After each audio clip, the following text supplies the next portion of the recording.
Bonjour et bienvenue dans ce premier tutoriel Behringer Wing consacré à la connexion de la machine à son ordinateur afin de prendre le contrôle. Je suis actuellement avec une Behringer Wing Rack qui est connectée via un de ses ports réseau, donc là où il y a les petits ordinateurs, les trois petits ordinateurs attachés.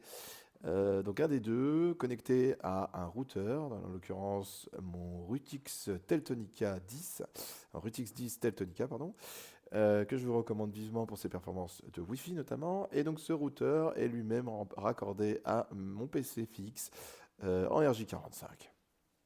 Voilà, donc ceci fait, nous souhaitons nous connecter. Alors moi je suis déjà connecté parce que j'ai ce mode là auto-connect, bien pratique, hein. Dès que je lance mon application, ça va se connecter tout seul. Et donc si tout va bien, si votre machine est bien configurée en DHCP, eh bien vous devrez, et que vous êtes bien sur le même réseau avec votre routeur, vous devrez la voir s'afficher ici à gauche. Vous cliquez là, vous cliquez sur Connect et la magie opère.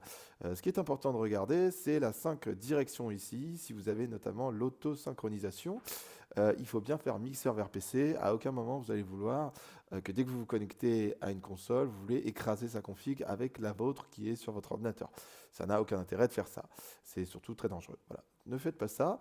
Si vous ne voyez pas à gauche votre console et que vous êtes convaincu d'avoir la bonne configuration réseau, assurez-vous bien d'avoir récupéré sur behringer.com le dernier firmware, hein, le plus récent de la console.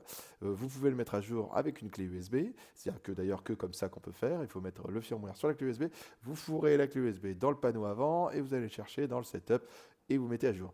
Et bien sûr, il vous faut également la dernière version de WingEdit.